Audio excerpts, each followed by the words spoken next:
Politics at the grassroots is where promises are tested, but do these promises translate into progress? This week, we turn the spotlight on Jos North, the heartbeat of Plateau State, and ask, what does government presence really look like? Welcome to Scorecard. Let's get the grades.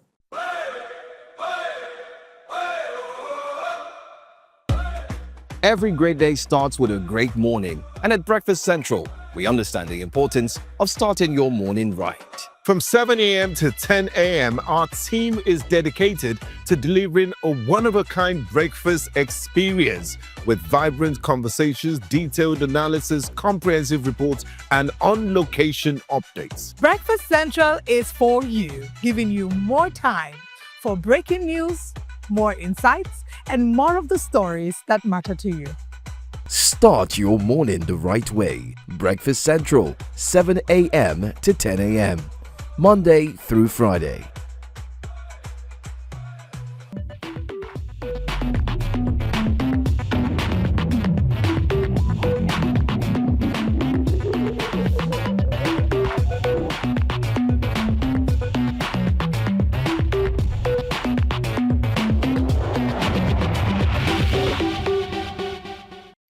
Jos North, Plateau State's most densely populated local government, is the economic and social backbone of the state.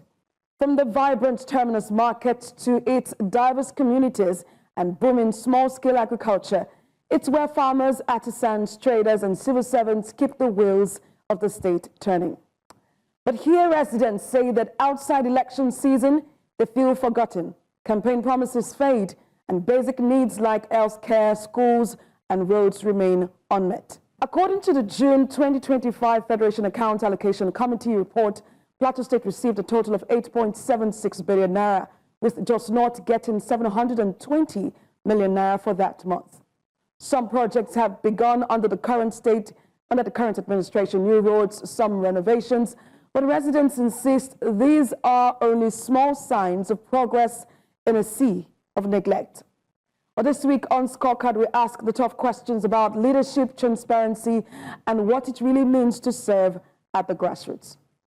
And to discuss this, I am joined by Aluko. Steve is the Director, Civil Liberties Organization, and I also have with me joining us from the Connected Development is the Media Relations Officer, Nankpak Cirftat. It's good to have you join us, gentlemen. Thank you. Mr. Steve, let me start with you. Jos North is Plateau State's most populous local government area, the economic and social engine of the state. Yet residents say they feel invisible. From your perspective, what does this lack of presence or recognition mean for citizens' rights and development? Well, just like you rightly said, yes, Jos North is the center hub of whatever you can say of Plateau State, but critically speaking, after the loss of the terminus market to what will I say, enemies of the state, since then, Jos North have not really gotten itself. To some level, yes, there's been some investment in terms of peace and stability, but in terms of critical development and critical need of the people, there's still much to be desired, especially by the fact that we've not had the local government autonomy as proposed by Nigerians. I think it's a major factor. Whatever challenge Jos North is having is not limited to only Jos North. It's because we have not had a thorough appreciation of the Supreme Court judgment on issue of local government autonomy. From Jos North, we fare better. Not only Jos North, many of the local government will fare better. So in terms of critical investment, if you look at the plenary sum that you have given, does not deserve more than that. We can only have it better when we have full local government autonomy across the state, like other states that we expect. Well, Nankpak, it's time for you to join the conversation. Your organization, Connected Development, is known for tracking budgets and, of course, projects. From your data, Jos North's allocation being utilized effectively, or do you see gaps between the money is disbursed, released, and the work done? Sincerely, at this point, there is a huge gap between what is available, what is being said to be available, and what is actually on ground. Just as the senior comrade have spoken rightly, I mean, there is a lot of disparity.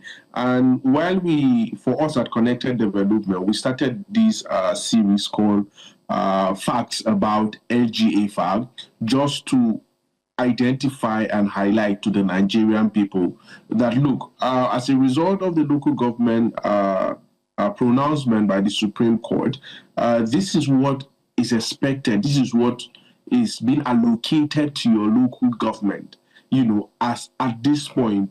And for us, we are doing this with the intention so that citizens by themselves will begin to ask critical questions. Okay, if this is what is allocated for us, are we actually seeing this translated into projects, into schools, into healthcare, into roads?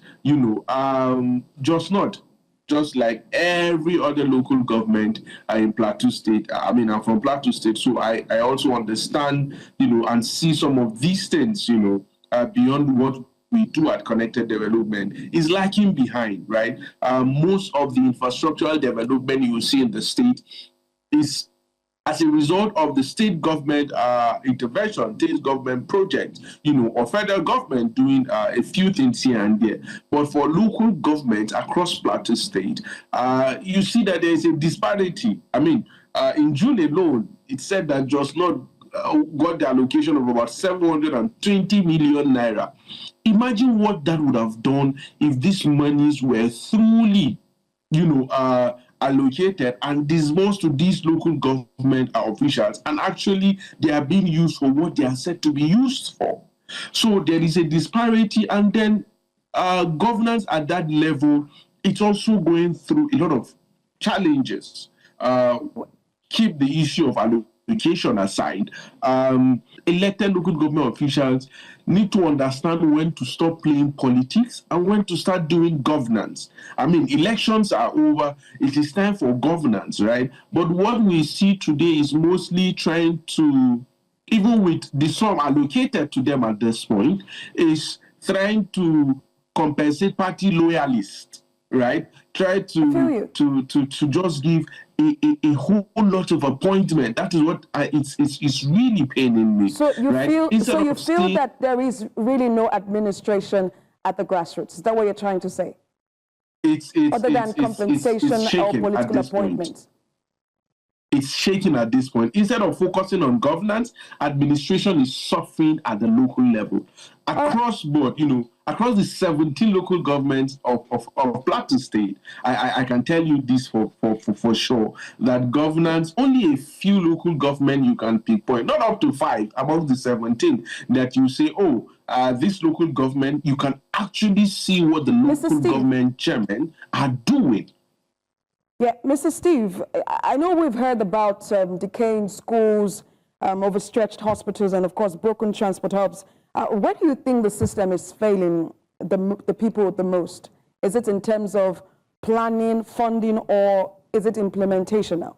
It's a multifaceted challenge. With the way and manner the local government administration is conscripted, leadership is recruited, and in terms of openness and accountability is limited. And because of that, it affects the functionality of the local government. Take, for instance, how many of the local government can readily say that they have a budget of their own? In most cases, because of lack of autonomy, like we've seen in other states, there's no critical involvement in the budgetary process by the people, critical stakeholders. Secondly, even in terms of leadership per se, you cannot say this is the program of one of the party or one of the councillor. They all just follow, just like my colleague have said, a lot of patronage and parent seeking and the rest of it, and it has not helped. So in terms of functionality of leadership, is a major challenge, not just in Just Not, across the local government. Secondly, you also talk about even the issue of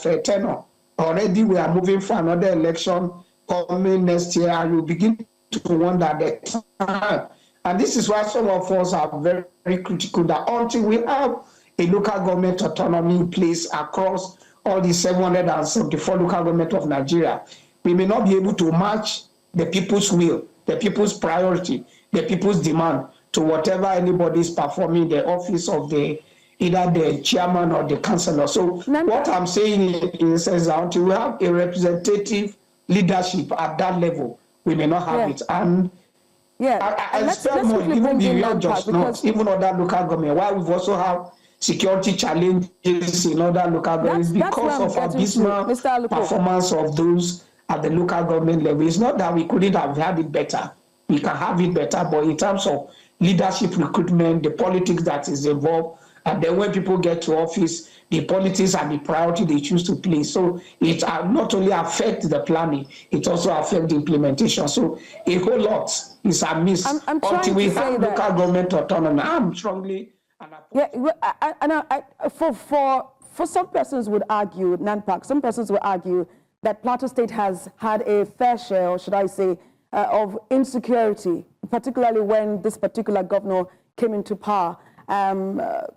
People would argue that he has not had a moment of rest to say he wants to drive some kind of development at the grassroots. But for you, who has been tracking ongoing projects, from your organization, of course, under this particular administration, do you think residents are asking for too much, or should they, do you think it's too early to tell if residents are asking for too much, or should they just give the current administration some time to settle in while it deals with the insecurity? Residents, citizens are not asking for too much. In fact, I will say that citizens are not even asking the right questions, are not asking the question that truly matters to them. Because as it stands right now, security amidst other challenges that is ongoing, in Plateau State, how many people have you heard coming out to talk about it? How many people have you seen? How many mobilization have you been doing to say, Mr. Governor, this is what we need, this is where we need it, this is how we need it, right? So generally, we have these, forgive me, but let me use the word, we are a bit docile. And it's actually making governance a challenge for us, because government is supposed to be for the people, right? So if it is for the people, representatives should be able to listen to the people, right? So what are the questions that we as representatives, as residents, as citizens, asking government? Right, so we are not even asking the right question, and even when we ask the right question, we are not asking them as much as we should. We'll take a short break. When we return, News Central will take you to communities of Just North where residents share their realities and, of course, their experiences. Stay with us.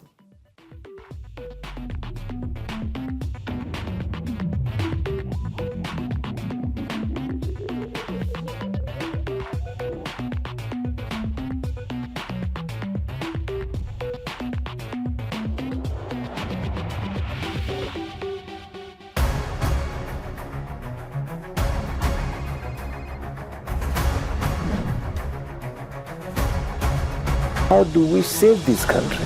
You move from the APC to the PDP. Listen, I'm still paying teachers in Ondo State. Civil Liberties should be expelled from the party. It's an existential imbecility, utter nonsense. Join me, Nankpak Atibi, on Politics HQ, where Nigeria's political heartbeat is felt. Monday to Friday, 8 p.m. on News Central.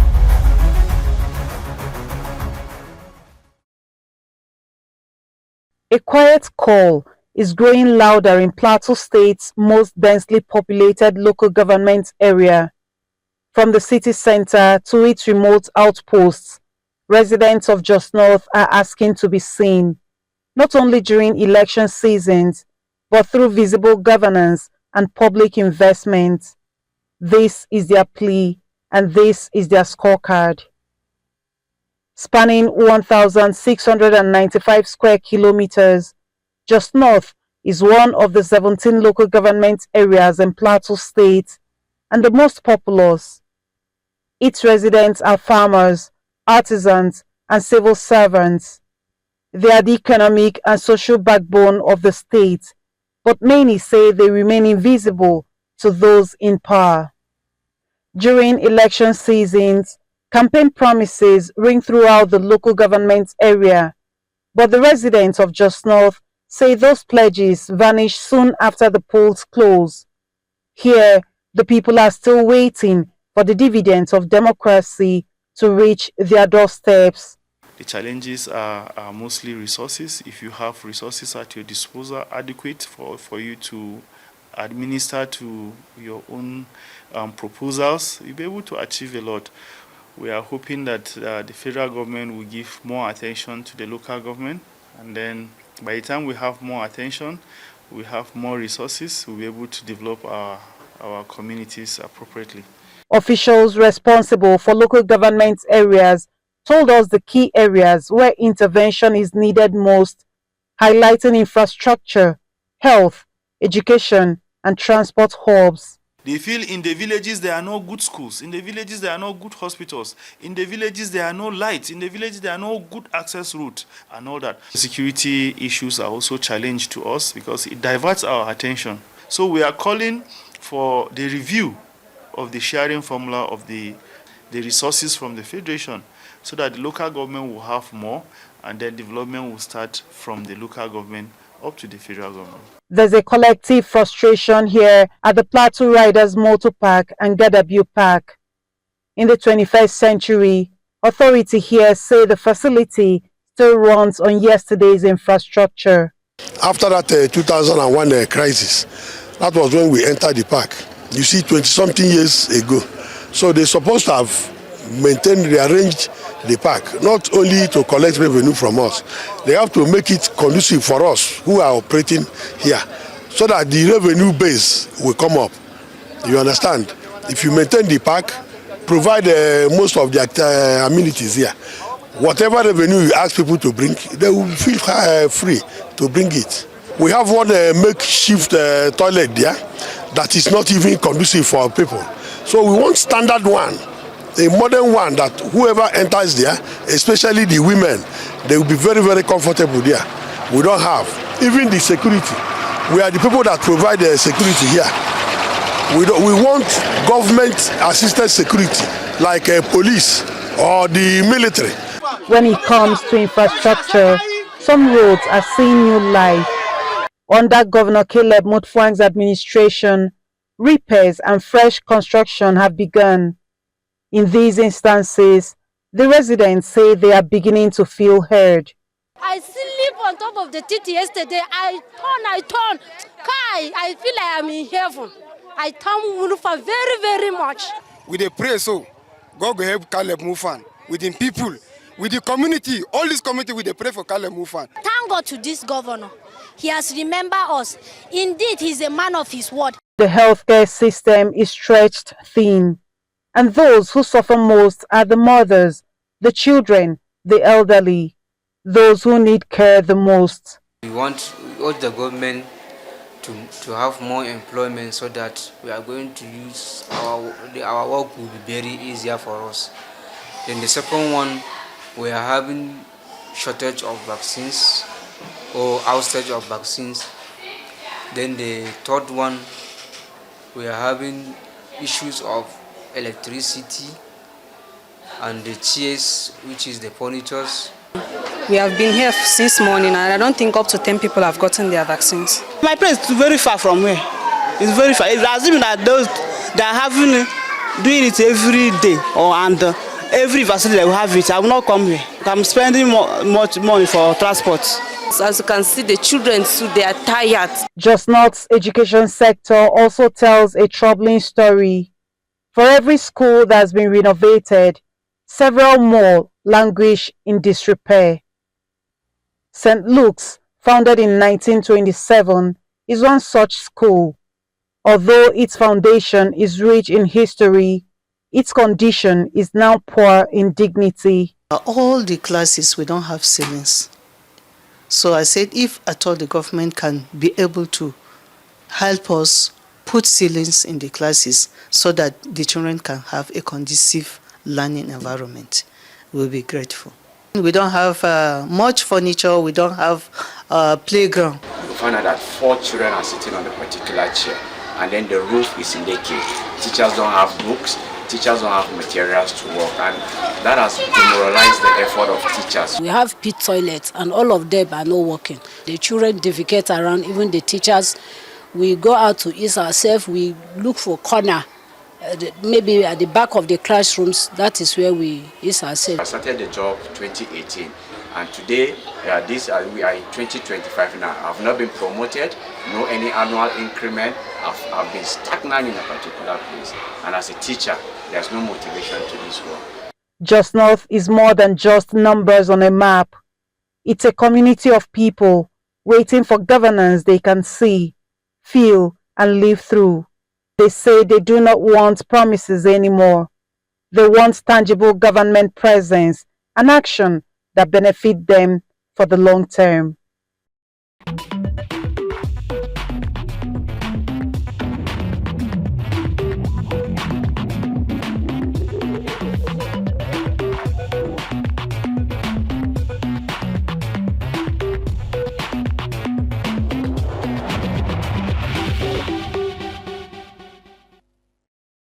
We are still watching Scorecard, and this is the home stretch, and we have Aluko Steve is Director, Civil Liberties Organization, and we also have Nankpak Cirftat is the Media Relations Officer for Connected Development. Gentlemen, as we go through the home stretch, I'm going to start with you, Aluko. If you take a look at how residents really, what they should be doing, particularly asking the right questions or holding government accountable, what would you suggest, or what would you like to see, say, in the next 3 months as we go into, should I say, an election year? I know that 2027 for some persons might still be a bit far, but of course, electioneering has started at the grassroots. Not just play sentiment with leadership at the local government level. The best they could do is elect people with competence, people with integrity, and people with strong character, and people that will mean whatever they promise and take steps to do that. Secondly, citizens must critically review the performance of the different local government chairman, and anyone that deserves to be returned, fine, and anyone that doesn't deserve to be returned, people must also make sure that they de-endorse them at the poll. It's very important that Nigerians must pick interest in what happened at the local government level, in terms of resources that are coming in terms of judicious appreciation or use of those resources, because where we get it from, every Nigerian citizen can do, not just in Just North, wherever we find ourselves, is to make sure that at the end of the day, we demand accountability. People must be involved. People should not leave the issue of local government tiers to either the incumbency or opposition. Whichever choice you are making, it must be on certain benchmark and should be on the basis of you holding people accountable. Because we do not have so much time, I just wanted to, in your final thoughts on this conversation, talk to us about how citizen tracking and social accountability platforms can turn these demands that residents have or people have at the grassroots into visible development. I think one of the things that as citizens can do, to actually ensure that their demands, one of the things that is expected of a citizen is to hold government to account, right? Is to begin to ask the right question. And I keep saying ask the right question because sincerely, I've worked with grassroots communities. I've been among the people. I can say I understand their plight, right? But we are not asking the right questions. Most times what we do is a psychophancy, especially at the grassroots level. You go and when you see the local government chairman, moving around, all you see are praise singers around them. All you see are what most times we call data boys. They come online and they just drag each other, right? So citizens must come to the realization that government is meant to work for them. So they are expected to begin to hold elected government officials accountable for everything, and also open their hearts to understanding allocations. And that is what we are doing with this series we are running on Follow the Money, Facts About LGA FAC, right? Look, people at the grassroots should be able to identify that, This is the allocations to my community, to my local government. So what is it being used for? How is it used in my local government? I mean, we have challenge of water. Just not that we are talking about. One of their basic challenge till date is water, amidst other challenges. So what has the government, either the state government or the local government, done with an allocation of about 4.15 billion between January and June, right? These are critical questions that citizens need to understand this data, and that's what we are doing to be able to simplify this data for the citizens. And when they see this data, it's not something for them to just see, but it's something for them to work on this data and begin to ask government, begin to hold leaders accountable. I'm afraid we do not have so much time. I really wish we could continue with this conversation. I want to say thank you, gentlemen. Aluko Steve, Director, Civil Liberties Organization, and also Nankpak Cirftat, Media Relations for Connected Development. Thank you so much for talking to us on Scorecard. Jos North reflects both the challenges and opportunities facing local governments. Its people are clear. They don't want more promises, they want presence. On Scorecard, we'll keep asking the questions and demanding better for the grassroots where leadership matters most. I am Steve Aluko, and this is Scorecard, where every promise gets graded by citizens holding the red pen. You can catch up on any of our missed episodes on our YouTube channel at News Central TV. You can also watch News Central live on DSTV channel 422, GoTV channel 23, StarTimes channel 274, Avo TV, and on YouTube. See you next week.